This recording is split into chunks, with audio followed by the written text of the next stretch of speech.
Hello, Monday morning world economic news. And I've just had a thought because I've just come from answering a comment on the YouTube videos that I did at the weekend. And it's pertinent to here, so I'll give you the answer. Somebody said, well, why do you do these strange videos about human beings and what they are? And I answered because I've always looked into history a lot. Now I look into economic things a lot. And at the basis of what we look at, there's kind of a pyramid like this. We'll get the news across the top that I'm giving you now. And I actually said that underneath there were two wheels working on, which was the workings of capital and labour on one side and energy on the other, and human nature on the bottom. But just in getting things ready to put this video together, I've changed that round to human nature and energy at the bottom. It's more an hourglass now, and one which is the workings of capital and labour, and then the news at the top. Anyway, I'll keep you informed. As you can see, unfortunately for everyone, this is the Joker chart, now famous.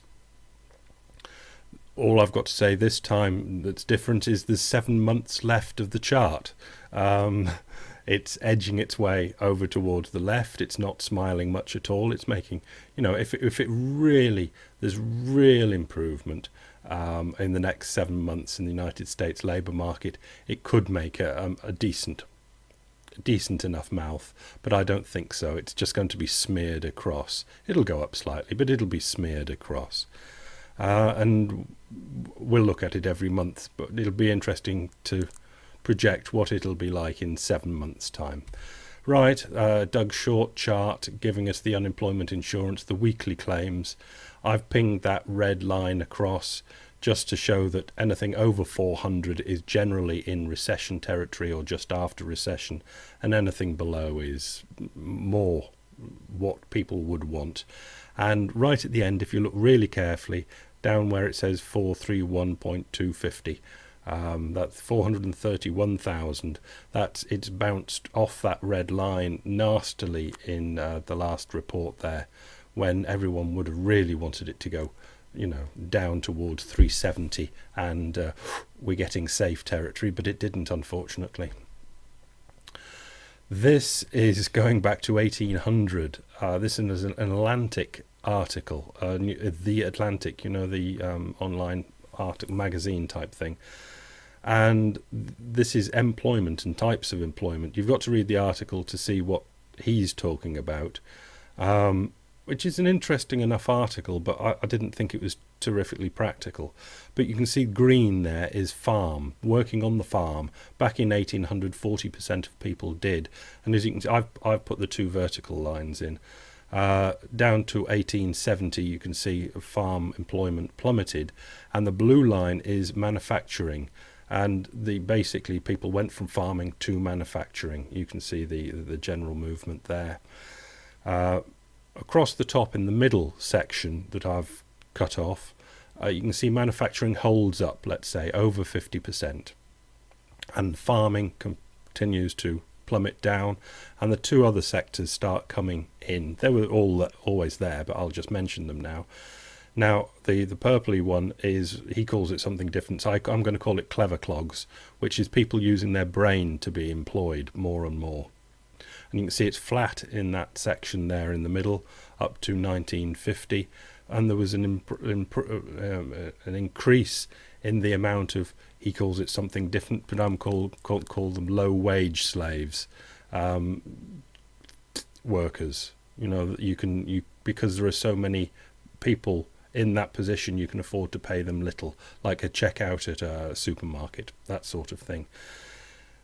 The third section that I've cut off there, you can see manufacturing employment plummets, farm payroll down at 0, and we're down to our two increasing sections is the clever clogs that are increasing and getting paid quite well.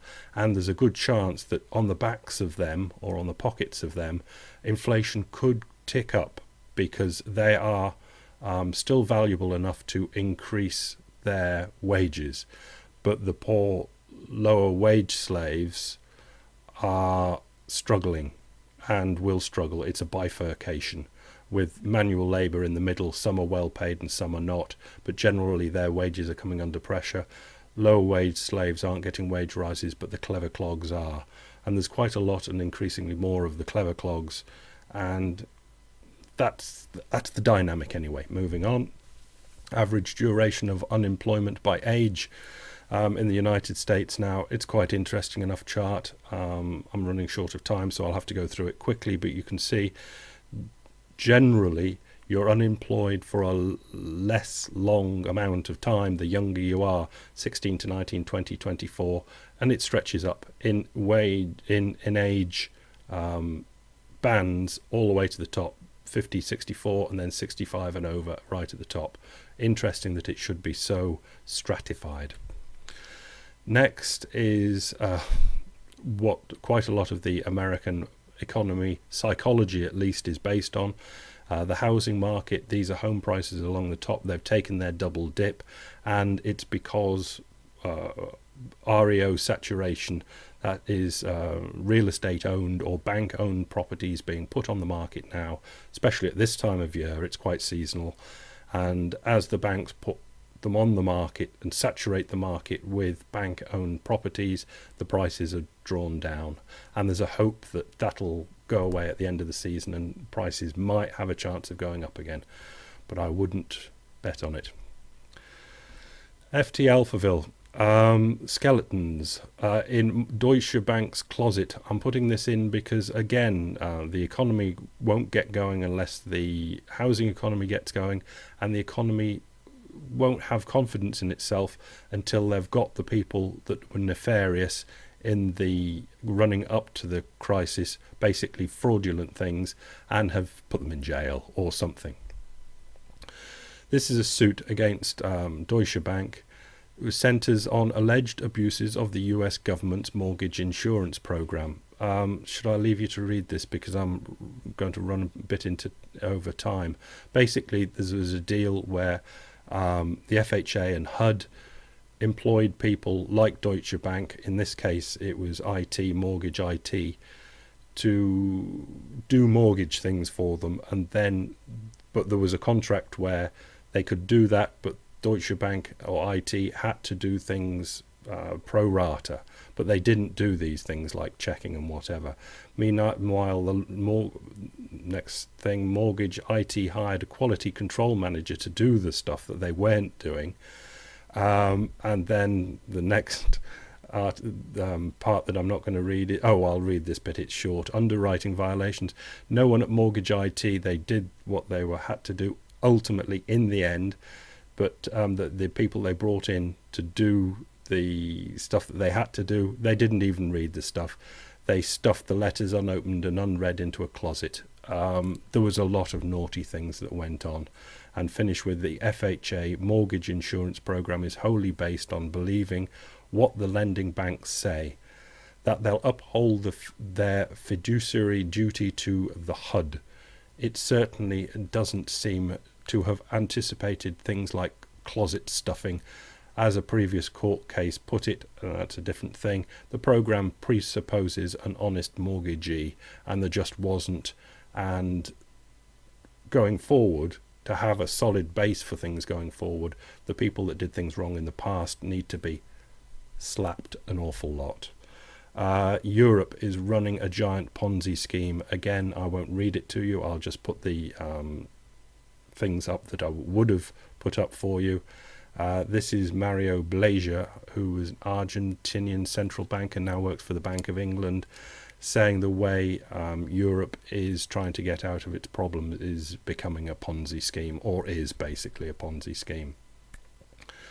I'll give you the last paragraph just to show willing. Is this good or bad? It all depends on how one assesses the value of the time gained. Would a bank crisis now be more damaging to the Europe economy than a future debt write-off?